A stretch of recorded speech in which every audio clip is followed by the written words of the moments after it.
Bora então.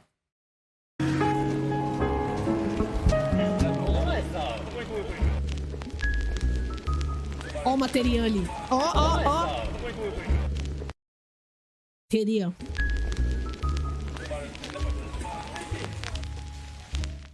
Quem acompanha o canal aqui desde o começo já tá ligado lá em Kabukicho, né? Acho que é um dos bairros que eu mais passo aqui no canal, porque ele não só é um dos lugares que tem as melhores histórias também para contar aqui de Tóquio, como também é um dos lugares que tem a melhor estética, né? Então eu gosto bastante de andar por lá, tirar foto por lá. Então quem acompanha aqui o canal desde o começo já tá cansado de ver a região de Kabukicho e escutar as histórias de lá, né? Mas, como nunca é demais, né? E tem muita gente que chegou no meu canal depois do começo, né, que era aquela época que eu falava mais sobre esses assuntos de Yakuza, de máfia, né, essas coisas. Então tem gente que acabou não pegando essa parte e não sabe, né, sobre as tretas que a gente já falou. Então eu vou fazer um vídeo dessa vez, vai ser tipo um compilado, assim, de todas as tretas de Kabukicho, tá ligado? Todas as histórias que tem pra contar sobre aquele bairro. Enquanto isso eu vou andando por lá, na chuva, de noite. Como são assuntos interessantes, né, acho que também nunca é demais, sempre tem alguma coisa nova pra acrescentar. As imagens são sempre muito bonitas, né. E pra quem chegou no meio do caminho aí no canal, provavelmente vai ter muita coisa interessante, muita coisa nova aí pra saber sobre essa região de Tóquio, que é a região com a maior atividade da Yakuza, né? A maior Vou até atividade botar da máfia vermelho pra aqui lembrar um cabaré. em todo o Japão. E é isso, mano. Vamos andar lá, vamos lá. Bom, sempre que eu venho gravar aqui em Shinjuku, eu Dá pra acabo, ouvir minha voz? Tá tranquilo? inevitavelmente, passando aqui pelo Omoide Tá bom, Yokocho. tá bom. Antes Ó de pra seguir mim. ali pra Kabukicho, né? Porque esse beco aqui tem uma atmosfera muito legal, né? As lanternas, fumaça, ainda mais na chuva. Fica tudo muito dinâmico, então eu gosto sempre de passar por aqui pra mostrar. Pra quem não sabe, esses becos aqui, que em japonês eles chamam de Yokocho, né? Tem um monte deles espalhados pelo Japão inteiro, né? Principalmente aqui em Tóquio. E esses becos eles foram construídos, a maior parte deles, né, no período pós-guerra, ali no final dos anos 40, começo dos anos 50. E não são todos, tá? Mas muitos deles eram usados como rota de mercado clandestino, tá ligado? Porque durante a guerra, lógico, né, tinham diversos produtos, diversas mercadorias que ficavam em falta aqui no Japão. Então os japoneses muitas vezes roubavam restos de suprimentos das tropas americanas, né? Às vezes eles organizavam assaltos no porto de Tóquio, quando chegavam os navios trazendo suprimentos, né, para os soldados americanos. E aí eles vendiam essas mercadorias roubadas e mercadorias contrabandeadas, né, escondidos aqui nesses becos. Só que aí o tempo foi passando, o Japão foi se recuperando dos danos da guerra, né, e os becos acabaram ficando aqui espalhados pela cidade. Aí com o tempo, como já não tinha mais a necessidade de manter o mercado clandestino, os japoneses foram transformando as lojinhas em izakayas, né, que são esses barzinhos tradicionais japoneses que tem hoje aqui. Aí hoje isso aqui é ponto turístico, né, porque a estética é muito interessante, justamente por ser tudo tão orgânico, né, construído ali no calor do pós-guerra, né. Calor do então momento, os turistas gostam muito, né, é sempre lotado de gringo aqui, todo mundo sempre tirando muita foto, gostam muito na chuva. E esse aqui que a gente passou é o Omoide Yokocho, né, que significa Beco das Memórias. Acho que esse é o mais famoso daqui de Tóquio, né, mas quem me acompanha aqui já tá ligado que tem um monte desses becos, né, pela cidade toda. Alguns bem afastados aqui do centro.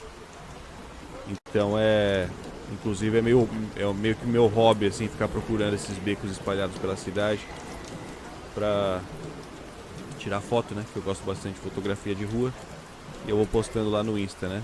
É meio que vira um hobby, assim, ficar caçando os becos escondidos pela cidade, né? Mas enfim, vocês sabem que Tóquio, né, apesar de ser considerada a maior cidade do mundo, na verdade não é tecnicamente uma cidade. Porque na verdade aqui em Tóquio existe um número maior de divisões geográficas do que no Brasil. Por exemplo, a gente tem aqui a província de Tóquio, né, que é como se fosse o equivalente a um estado do Brasil. E a capital da província de Tóquio é um conglomerado de regiões administrativas que também chama Tóquio e que a gente popularmente entende como sendo uma cidade. Mas então assim, os bairros de Tóquio, que no papel se chamam regiões administrativas especiais, na verdade, são como se fossem, assim, pequenas cidades, né? Cada Ó, que uma com seu doideira. governo regional independente. Então, assim, a Caraca. gente costuma dizer popularmente que Shinjuku é um bairro de Tóquio, mas tecnicamente falando, Shinjuku é uma cidade, né? E dentro de Shinjuku, sim, a gente tem os bairros, e Kabukicho é um desses bairros, que é pra onde a gente está indo agora. Eu acho importante falar isso, só para deixar claro, né? Que essa região aqui de Shinjuku, ela não se resume só a Kabukicho. Shinjuku é gigantesca, né? A gente costuma dizer que Tóquio é uma cidade policêntrica, né? Que tem vários centros. Mas se tivesse que destacar um centro específico como sendo o principal, sem dúvida seria Shinjuku. A estação de Shinjuku aqui é a mais movimentada do mundo. Tem 3,5 milhões de pessoas passando por ela todo dia. Shinjuku é a região com a maior concentração de estrangeiros em todo o Japão. Então é uma cidade extremamente cosmopolitana, né? Multicultural. A densidade populacional aqui de Shinjuku é de quase 20 mil pessoas por quilômetro quadrado. Então, assim, Shinjuku é uma das principais regiões turísticas, uma das principais regiões comerciais, uma das principais regiões empresariais. Então, sem dúvida, é a região mais importante de Tóquio e, consequentemente, de todo o Japão, né? Dá pra dizer. E dentro de Shinjuku a gente tem Kabukicho, que é o maior distrito da Luz Vermelha, não só do Japão, mas do mundo também. Distrito da Luz Eu acho Vermelha, que esse pra quem não nome sabe, bonito, Distrito da Luz Vermelha. é uma região boêmia, né? Com estabelecimentos voltados para o entretenimento adulto, que nem Acho bares, boates, né? Casas de prostituição e essas coisas. Nome Geralmente os poético pra distritos da Luz putaria. Vermelha são mais associados à prostituição, né? Só que como prostituição é crime no Japão, os estabelecimentos que se envolvem nesse ramo aqui, né? Geralmente são gerenciados pela Yakuza, né? A máfia japonesa. E isso acaba fazendo com que Kabukicho seja a região de Tóquio que tem a maior atividade da Yakuza, né? A maior presença da máfia. Então, consequentemente, Kabukicho é considerada a região mais perigosa de Tóquio. É claro que, né, como a gente sempre fala aqui, o pessoal que acompanha já sabe, o conceito de perigo no Japão é completamente diferente do conceito de perigo no Brasil. Né? O bairro mais perigoso de Tóquio, no caso, ainda é um ponto turístico. A estátua do Godzilla, né, que fica em cima do hotel ali o Hotel Gracie ali no centro de Kabukicho, né? Fica aqui, né? No bairro mais perigoso. Então, assim, esse bairro ele tem a fama de Aqui ser a perigo região é mais dois homens perigosa numa porque de moto, fato meu é, filho. né? Os índices de criminalidade são mais altos nessa região. Mas isso não quer dizer muita coisa numa cidade que nem Tóquio, né? Num país que nem o Japão, que tem as taxas de criminalidade tão baixas, né? Mesmo o bairro mais perigoso ainda tem taxas muito baixas comparado com outros países e tudo mais, né? E ainda por cima, assim, né? A maior parte dos crimes que acontecem aqui geralmente acontecem entre os próprios membros de gangue, disputando território, né? Ou coisas desse tipo, assim, né? Ou pessoas bêbadas, às vezes, que saem da balada e arranjam confusão na rua de madrugada, né? Tem muito crime de extorsão também, né? Que acontece dentro das casas noturnas. Mas não existe, assim, por exemplo, a chance de você ser assaltado na rua, esse tipo de coisa, né? É um perigo diferente, mais associado, assim, ao submundo do crime, né? Dificilmente uma pessoa comum que não tem associação nenhuma com alguma organização criminosa, dificilmente uma pessoa comum teria algum problema andando por aqui, né? O único perigo que as pessoas comuns têm que tomar cuidado, principalmente os turistas nessa região, é com um golpe que eles chamam de botakuri, né? O pessoal que acompanha já tá ligado. Porque é muito comum, não só aqui em Kabukicho, mas em todos os bairros que tenham casas noturnas, né? De ficarem pessoas na rua que geralmente falam inglês muito bem, todo mundo muito simpático, todo mundo muito atencioso. Vem. E eles ficam chamando turistas para entrarem nas boates, prometendo um preço bacana e tal. E aí a pessoa aceita, vai lá, enche a cara, passa a noite toda no bagulho. E na hora de sair é surpreendida com uma conta gigantesca, né? Com um monte de taxas Já vi um extras vídeo dele sobre que isso. ninguém tinha avisado no começo que teria, né? Com valores muito absurdos mesmo, assim, que chegam a $2.000, sabe? Às vezes até mais. E se a pessoa tenta contestar, os funcionários se fazem de bobo, todo mundo esquece como fala inglês, né? E se no fim a pessoa se recusa a pagar, eles ameaçam, eles não deixam você sair. E às vezes chegam até a agredir mesmo, né? E até por isso eles aplicam esse golpe especificamente em turistas, porque sem falar japonês, depois fica mais difícil de tentar buscar ajuda na polícia ou algo assim. Além da polícia muitas vezes também se recusar em se envolver nesses assuntos, porque eles tratam assim como se fosse mal entendido, sabe? Você que não entendeu que não tinha as taxas, tá ligado? É um mal entendido entre o cliente e o estabelecimento, não é um crime, tá ligado? Então, o perigo para as pessoas normais nesse bairro aqui é basicamente o perigo de acabar caindo num golpe, né? Agora, se você for mulher, né, acontecem muitas tentativas de aliciamento nesses bairros também. Os caras ficam na rua, geralmente são japoneses jovens, e eles ficam de olho especificamente nas meninas, geralmente nas próprias japonesas, né? E aí eles grudam nelas, às vezes pra dar ideia mesmo, chavecar, né? Que é o que aqui eles chamam de nampa, que é esse ato de assédio, de ficar importunando as meninas na rua. Então é muito comum nesses bairros a gente ver as meninas fugindo, né? Elas apertam o passo pra sair de perto desses caras que ficam em cima delas, né? Mas às vezes acontece desses caras não estarem realmente só dando em cima das meninas. Às vezes eles querem realmente recrutar essas meninas para trabalharem nas casas noturnas, né? Às vezes nos host club, né? Nos snack bar, nos girls bar, que também tem muito por essas regiões. Que são estabelecimentos que aqui eles chamam de shakoin chocolate. A gente viu um vídeo de uma menina, né? Que mora no Japão. Pena que acho que esse vídeo não deu muita visualização, mas tem lá no canal. Ela explica um pouquinho como que funciona essa divisão. Essa divisão dessas coisas dos bares, né, noturnos que tem lá. Que nem todos os bares são voltados para prostituição e tal. E realmente existe uma classe, né? Tipo assim, cada um serve para alguma coisa. Que foi? Xeliana. Isso vai, tipo, escalonando. Então, por exemplo, você pode trabalhar num bar onde você vai ser só bartender e acabou. Aí você pode trabalhar num outro que você vai sentar pra conversar com os caras. Aí no outro que tem um lugar ali que você faz massagem. E até mesmo os que rola prostituição e tal. Mas que não é todo bar que realmente rola uma parada mais 18 e tal. Mas, mesmo assim...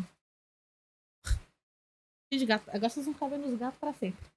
Mas mesmo assim, até mesmo os bares que não rola nada, tipo, você só tá ali fazendo um trabalho noturno normal, os próprios japoneses englobam tudo num pacote só e acham que tudo é ruim, que trabalhar na noite independente é ruim e foda-se.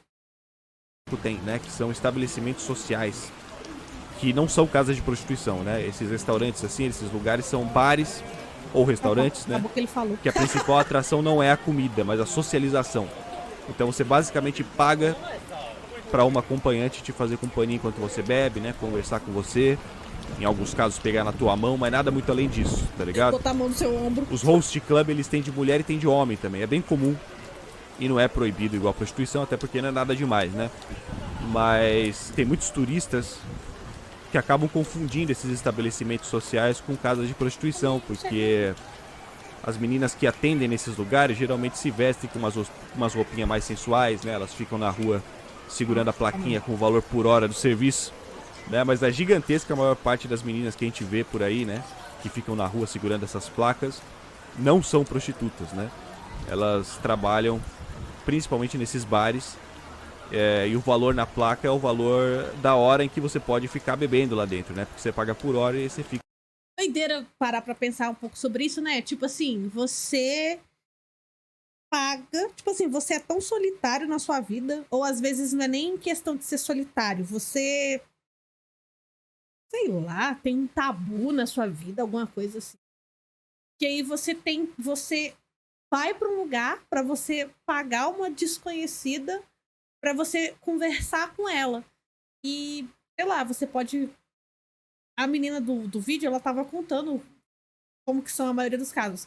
Às vezes o cara quer contar como é que foi o dia no trabalho, ou ele vai falar sobre como que é a vida no relacionamento dele, ou... Cara, o Japão, nesse quesito de socializar e tal, cara, eles são muito problemáticos. Que é isso? É bizarro isso, você pensar que você vai num... Imagina você aqui no Brasil, você brasileiro.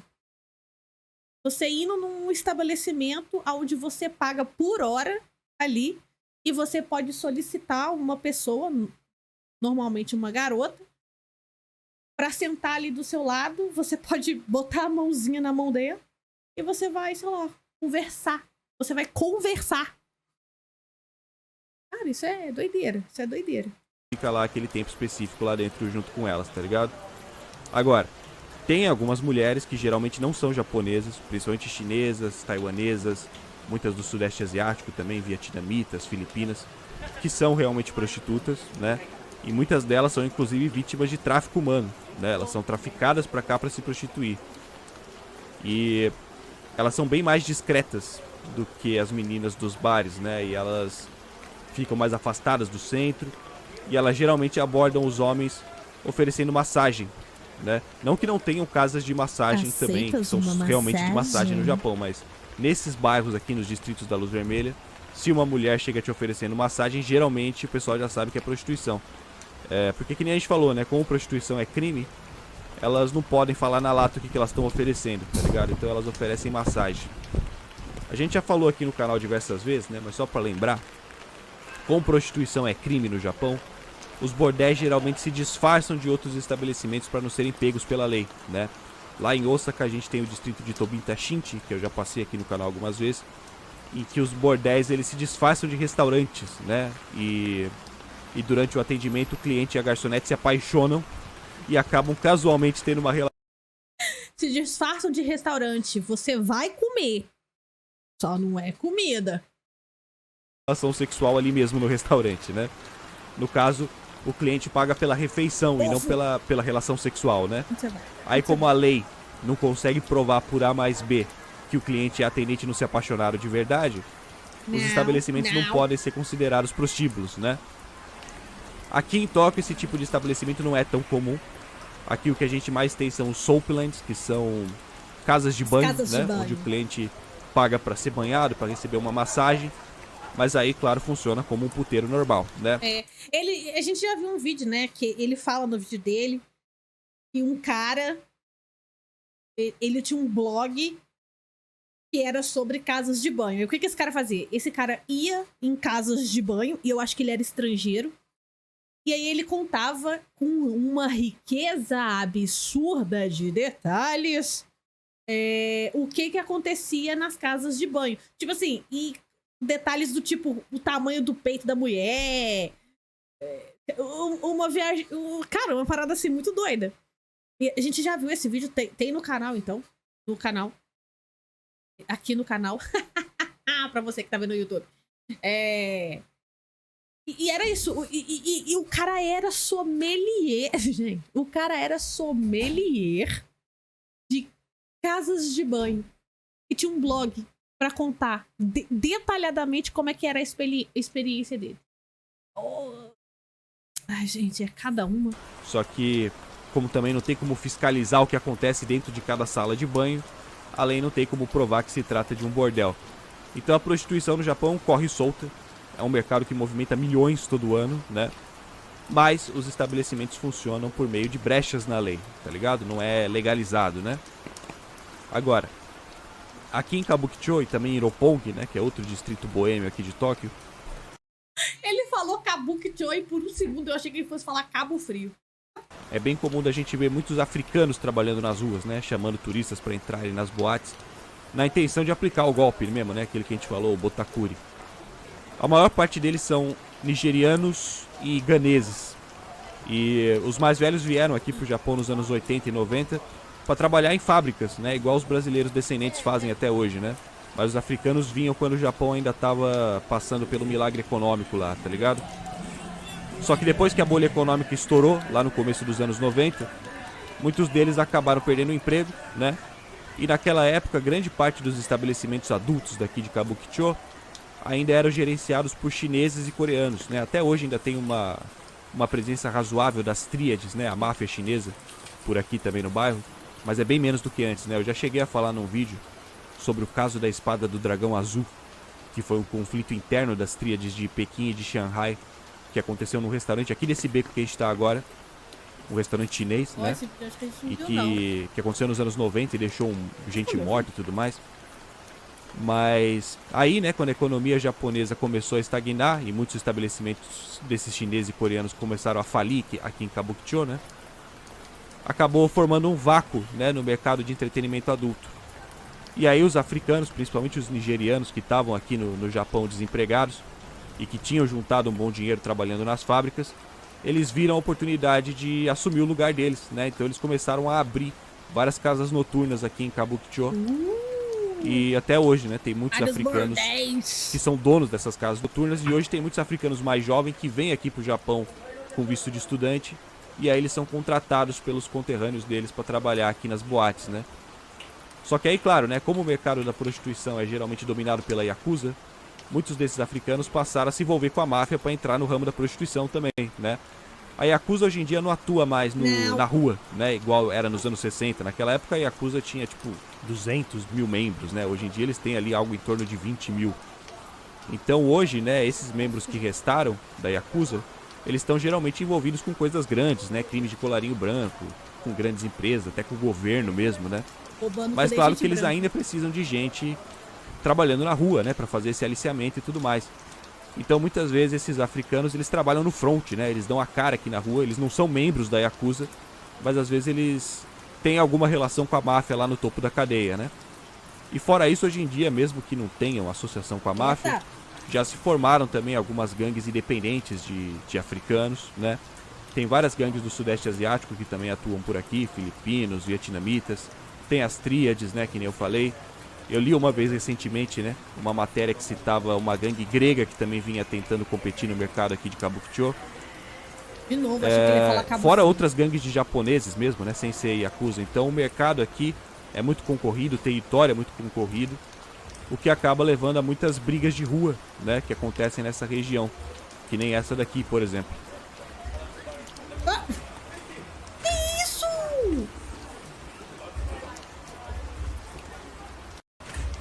Tem essa daqui, por exemplo. Do nada, uma briga. Que briga feia. Briga direito. Nossa, o cara escorregou. Cara, você... Que isso, cara?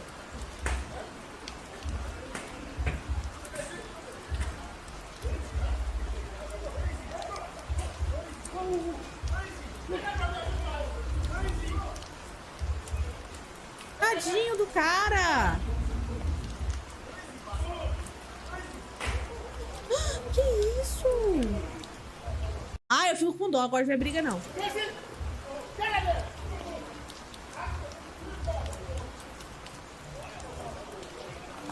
A cara do velho. Gente! Não.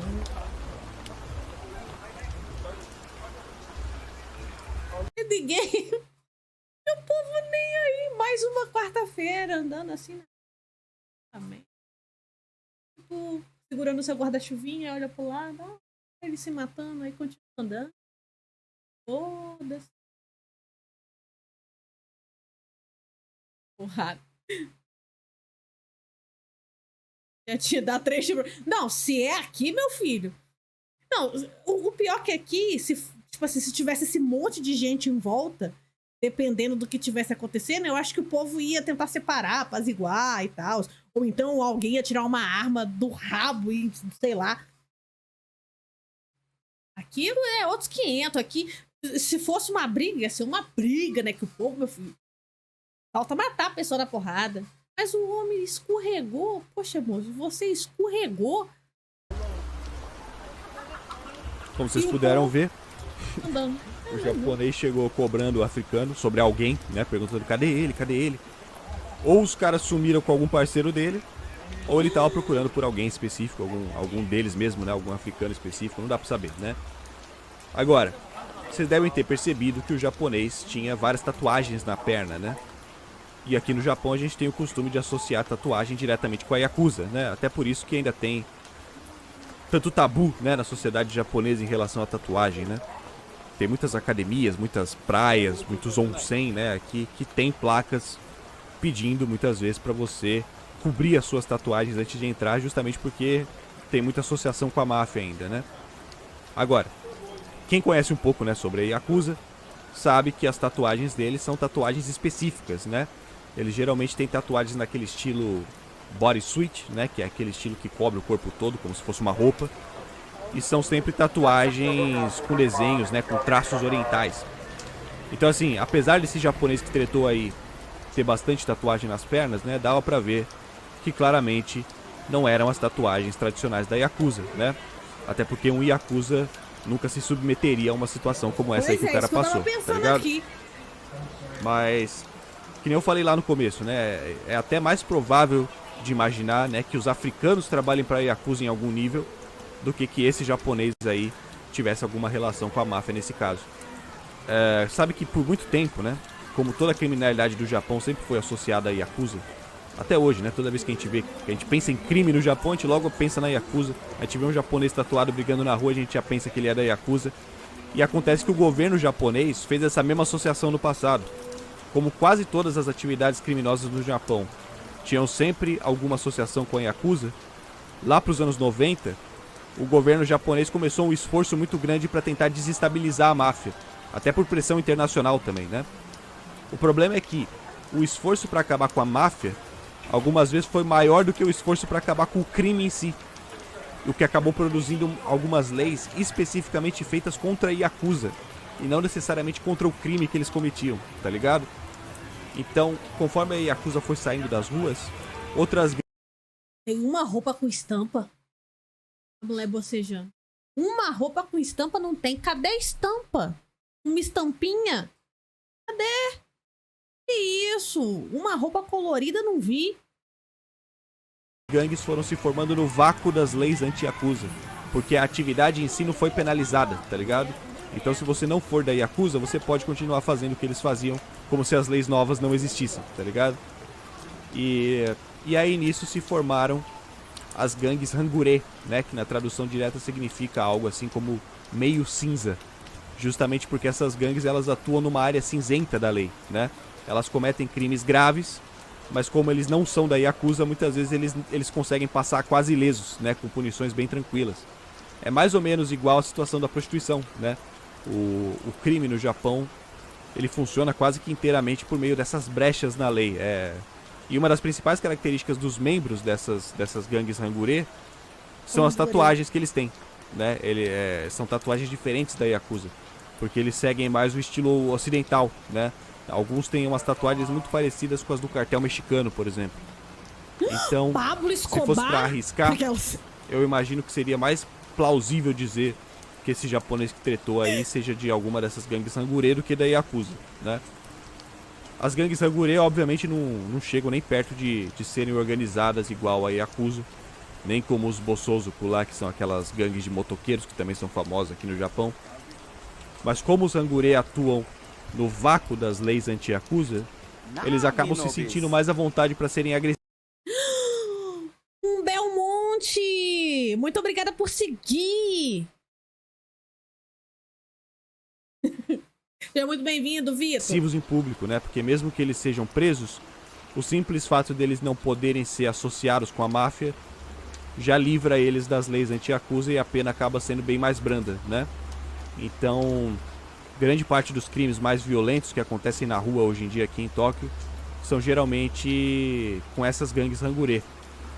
Eles também se envolvem muito em crimes cibernéticos, né? Que é uma coisa que a Yakuza não fazia tanto, até porque na época deles não era tanto uma possibilidade, né? Mas hoje em dia acontecem muitos golpes, ainda mais porque a população japonesa é muito idosa, né? 30% da população japonesa é idosa. Então essas gangues Hangure têm diversos esquemas, assim, iguais esses que a gente está acostumado no Brasil também, de ficar ligando para os idosos, se passando pelos filhos ou pelos netos deles, né? E dizendo que precisam de ajuda com dinheiro, né? Que sofreram um acidente, coisas assim. Então, enfim, essas brigas de rua são razoavelmente comuns aqui nesse bairro, dependendo do dia, dependendo da hora e das ruas, né? É bastante fácil de flagrar alguma situação como essa que a gente acabou de ver. Quem acompanha aqui as lives já viu. Essa não é a primeira vez que a gente vê uma treta dessas acontecendo. Geralmente não dá em nada, né? Até porque parece que o pessoal não leva muito jeito pra briga, o que é bom, né? Então, essas tretas geralmente se resolvem bem rápido. A arma de fogo foram praticamente erradicadas aqui no Japão, né? Nem a polícia usa arma de fogo aqui. Tanto que até o cara que atirou no Shinzo Abe recentemente, ele teve que fabricar a própria arma de fogo caseira, né? Porque é realmente inacessível aqui no Japão. Só mesmo a Yakuza, né, em casos específicos de demonstração de poder, geralmente para resolver alguma disputa interna mesmo, De vez em quando eles cometem algum assassinato com arma de fogo, mas é muito difícil, né? São casos bem pontuais mesmo, né?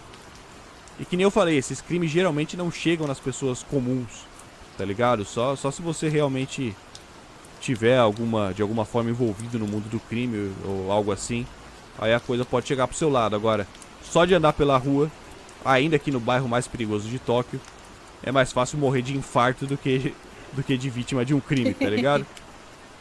Agora, outro motivo pelo qual a região aqui de Kabukicho voltou a chamar a atenção mais recentemente foi pelo caso das Toyoko Kids, que a gente já falou sobre elas aqui no canal, tem um vídeo mais detalhado só sobre esse assunto.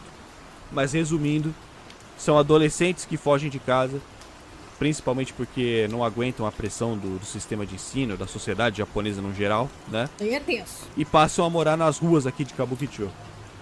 Esse movimento ele foi muito impulsionado pelas redes sociais alguns anos atrás, porque a molecada fica postando dia a dia morando aqui na rua, fazendo bagunça, bebendo, e aí acaba passando uma imagem enganosa, né? Acaba romantizando a vida na rua, como se fosse fácil, né? Como se fosse legal.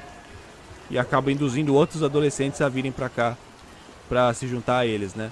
Nossa. A polícia recentemente espantou eles daqui do Lago de Toyoko, que é essa área aqui em torno do prédio do Godzilla, que era onde eles tinham armado meio com um acampamento, né? Com barraquinhas. Piadas à parte, às vezes, dependendo de como é a sua vida dentro da sua casa, morar na rua é o paraíso. São questões e questões, né? Alguns colchões. Mas, pelo que se sabe, eles ainda estão em situação de rua. Só que agora eles ficam mais dispersos e ficam hospedados de noite nesses hotéis cápsula, também nesses net cafés, né? Que são baratos e tem de monte por aqui na região. E a mídia japonesa trata essas Toyoko Kids como se eles fossem uma gangue. Mas eles não se consideram uma gangue, porque eles não são organizados, tá ligado? Só que justamente por eles ficarem, né, nessa situação aqui na rua e acabarem inevitavelmente entrando em contato com as gangues daqui, com álcool e com drogas, né, e tudo mais, eles acabam ficando agressivos e cometendo crimes, né? Já teve pelo menos um caso de assassinato de um morador de rua que foi atribuído às Toyoko Kids aqui em Kabukicho. Então, assim, de todos os lugares, né, que esses adolescentes poderiam ter se reunido aqui em Tóquio, Kabukicho é o pior, tá ligado? Porque com esse tanto de gangue disputando território aqui, toda essa molecada vulnerável acaba ficando exposta à exploração, né? Porque eles precisam de dinheiro, lógico, né? Então eles acabam aceitando trabalhar para as gangues. Aí os caras arranjam documentos falsos pra molecada e eles trabalham aí na noite, né? Em contato ali com vários bagulho errado. Vira e mexe tem caso de assédio envolvendo as meninas menor de idade, né? Inclusive um caso famoso que aconteceu recentemente foi o de um líder de uma ONG que supostamente dava suporte psicológico para as Toyoko Kids aqui na rua. E o cara foi acusado de ter assediado uma adolescente que estava se consultando com ele. Aí o cara foi preso e depois morreu na prisão. Ninguém deu muitos detalhes também sobre a morte dele, mas provavelmente alguém matou ele lá, né? Bem feito. Mas aí, claro, né? Tudo isso acaba mexendo muito com o psicológico da molecada. Só para eles terem fugido de casa, já dá para imaginar que eles já passavam por problemas psicológicos, né? Aí aqui na rua em contato com o crime, em contato com o álcool, muitas vezes passando necessidade, a cabeça vai pros infernos, né? O bagulho chegou no ponto de alguns anos atrás, um casal de adolescentes que faziam parte da Toyoko Kids, tinham por volta ali dos 14, 15 anos, e os dois se jogaram juntos do topo de um prédio aqui no centro de Kabukicho, porque não aguentavam mais a vida na rua e não tinham coragem de voltar para casa. Enfim, tudo muito complicado, né? Kabukicho é, sem dúvida, uma das regiões com mais história aqui em Tóquio. É um bairro muito dinâmico, né? Tem sempre muita coisa acontecendo. Não, deve ser super assombrado também. Eu acredito em fantasma. Me deixa. Nossa, deve ser, assim, assombradaço. Deus que me livre. Até porque, que nem eu falei, é a região de Tóquio com a maior quantidade de gangues, né? A maior presença da máfia. Tem diversos escritórios da Yakuza aqui em Kabukicho. Tem vídeos no YouTube de japoneses mostrando os locais exatos em que ficam os escritórios da Yakuza aqui nesse bairro. Porque não é segredo, tá? São realmente estabelecimentos, alguns são até registrados no Google. Então é bem tranquilo de achar, os caras eles mostram até onde é que fica, tá ligado? Fora isso, né, alguns quarteirões daqui fica também a Koreatown, de Shinjuku, porque nem eu falei, né, é a região de Tóquio que tem a maior quantidade de estrangeiros. Então, além de ter uma boa comunidade de coreanos ali na Coreia Oriental, lógico, né? Também tem uma comunidade razoável de indianos, pessoal ali do Oriente Médio também. Sempre tem muita gente do Sudeste Asiático, vietnamitas, filipinos, indonésios, nepaleses, tem muitos também. Pessoal do Sri Lanka, que eu não sei nem como é que fala, quem nasce no Sri Lanka, não sei como é que fala. Mas, enfim, também é um dos principais pontos turísticos de Tóquio, então também tem sempre muitos turistas americanos, europeus, que se hospedam em hotéis por aqui. Muitos estudantes que também vêm para cá para estudar, fazer intercâmbio, acabam se hospedando aqui por essa região aqui. Então, é uma região muito interessante. Até por todos os seus problemas, é uma região muito interessante, certo? E esteticamente muito interessante também. Eu gosto bastante de vir tirar foto aqui, principalmente na chuva, por conta dos reflexos. Quem acompanha aqui o canal já tá ligado que é uma das minhas regiões preferidas aqui de Tóquio, né? O pessoal sempre fala de como lembra também os videogames, né? Principalmente quem joga a série Yakuza, né? Os cenários do jogo são inspirados nesse bairro aqui, porque é a região de fato onde tem a maior atuação da máfia, né? Então, é isso. Espero que vocês tenham gostado. Esse foi um resumo ali sobre todas as histórias. São coisas que eu já tinha comentado. Quem acompanha aqui meu canal já tá ligado de todas essas histórias, mas eu fiz um resumão agora, né? Um compilado de todas as histórias recentes aqui de Kabukicho, que tem muitas histórias antigas também. Só que esse é um compilado sobre as histórias mais recentes aqui do bairro. Espero que vocês tenham gostado. E é isso aí, né? É nóis.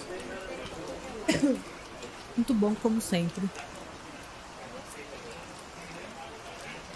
É isso? Acabou? Então uma coisa? Não. Muito bom.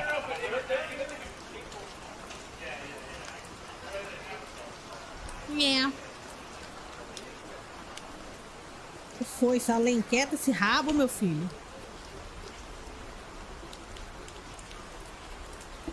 Tá bom. É sobre